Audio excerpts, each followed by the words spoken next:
Hey everybody, what's up? I want to do a quick video. I was going to do a blog post on it. I still am, but I felt like this would be better in video format. So I'm going to do both, but I wanted to show you the difference between the Thrive templates and the Thrive architect that we use to create actual content inside of our blogs as far as the substance of a blog post, right? The actual words and all the stuff for each specific blog post.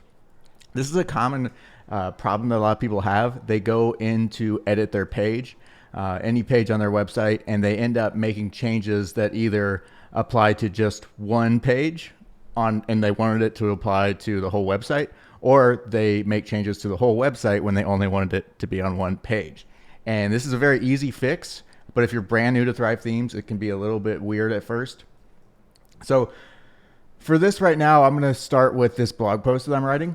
What I'm going to do is I'm going to open up Thrive Architect. This button at the top left here. And by default, when you start on a page, I've already written a little bit, so there's some content right here.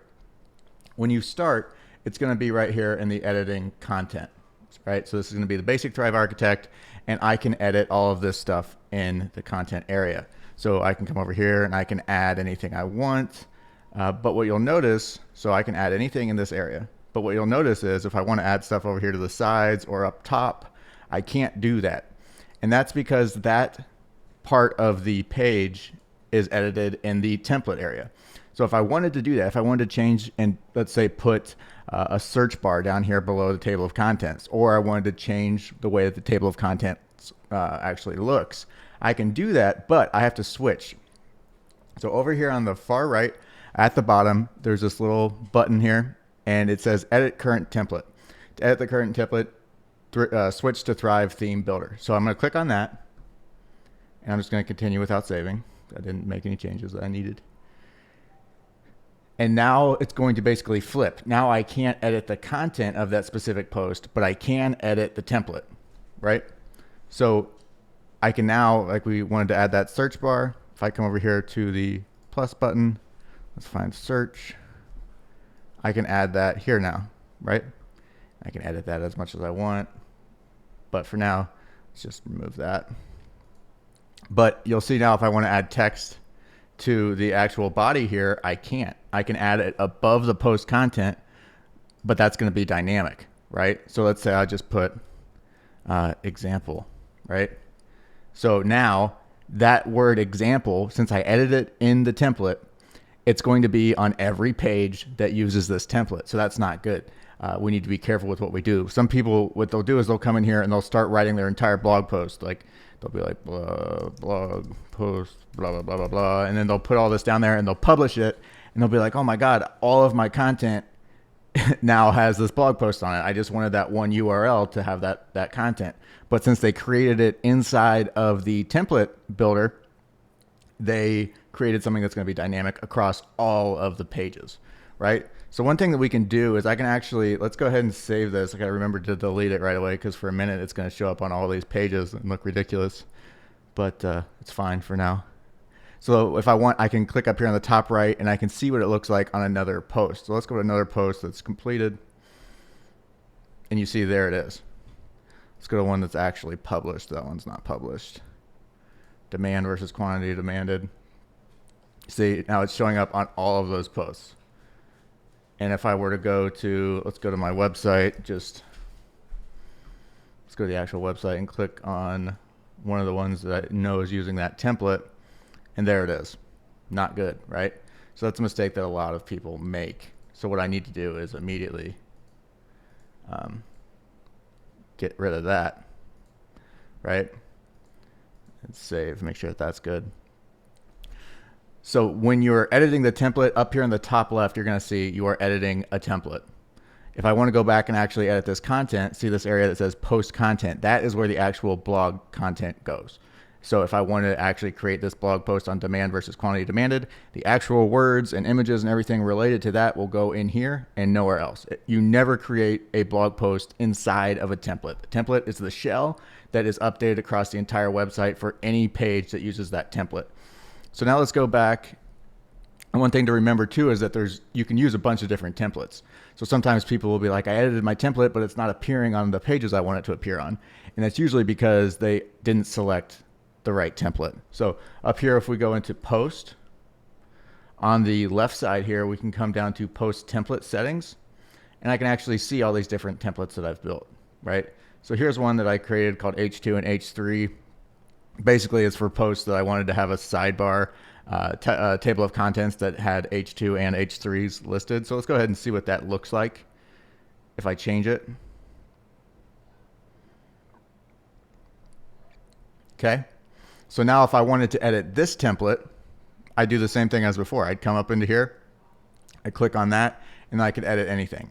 And inside of that, I can edit so much stuff. I can edit the featured image, the way it looks, the size. I can edit the size of the text on the title. I just can't edit any of this stuff. Does that make sense? I hope that makes sense. If it doesn't, let me know down in the comments. But for now, I'm going to come back here to activate, go back to the regular one I wanted it to be. So that's the difference between the templates and the actual content editor. You use the Thrive Architect. Think of the Thrive Architect as the toolbox, and you can use the architect to create things in either the template or the content. But it's the template editor, this little thing over here, when we want to make changes that go across the site. One last thing I want to show you is here inside of the Thrive dashboard. If we go to Theme Builder, this is assuming that you have the Thrive suite installed and you're using the Theme Builder, I can come in here to manage templates, and I have here my default post. So if I wanted to change the way that all of my posts look, I could come in here and edit this. It's going to take me to the exact same page that I was on before. It just might be a different blog post example. And I can make any of the edits I want, and it's going to update them dynamically just like it did before. Also, you have to make sure that you've chosen the right one. So like, let's say that I want my home page to look differently than the posts. Then I need to come in here into the edit landing page for the active homepage. So this is one that I do edit quite a bit. I think the homepage is one page that you should tinker with a good amount. So let's say that I could come in here and I could edit any of this stuff, right? Pages are a little bit different. I can also run A and B tests if you have Thrive Optimized set up. Another reason I love the Thrive theme suite, it has so many cool things like that Thrive Optimized feature. So if I wanted to come in here, I could edit anything. I could change the way that these, the number of columns, that wouldn't look good, but I can mess with any of this stuff. So you just got to be careful. That is going to be the default homepage. Some people will make the mistake of not getting their homepage right, and they don't really understand why. It's because you have to edit it here inside of the edit landing page. You can also create other types. You can do 404 pages, anything you want. You can make as many as you want.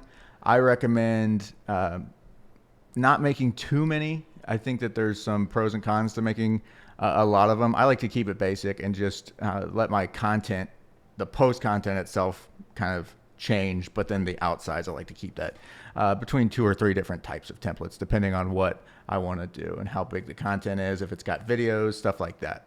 So that is the difference, guys. Also, if you wanted to change things, some things that we can change that go beyond the templates, like let's say that I want to change the typography or the size of fonts, I can do that. And this is going to be edited inside the post content. It's going to change the defaults or anything that I have that has like an H1. Let's say I want to change the H1 size. I do this, and now it's going to dynamically change that across the post content everywhere it appears. Does that make sense? So if you want to change the way that any of that looks, you do that inside of the Thrive Themes Builder, or inside the Thrive Theme Wizard, and you go to typography. Also with branding, you can change things like the theme colors. So anywhere that the default dynamic colors are used, it's going to update them there. Hopefully that makes sense, guys. If it doesn't, let me know in the comments, and I will definitely keep my eye out and make sure that I answer any of them. But yeah, hopefully that answers any questions you have about the difference between Thrive templates and the Thrive content editor itself. All right, go out there and make some content.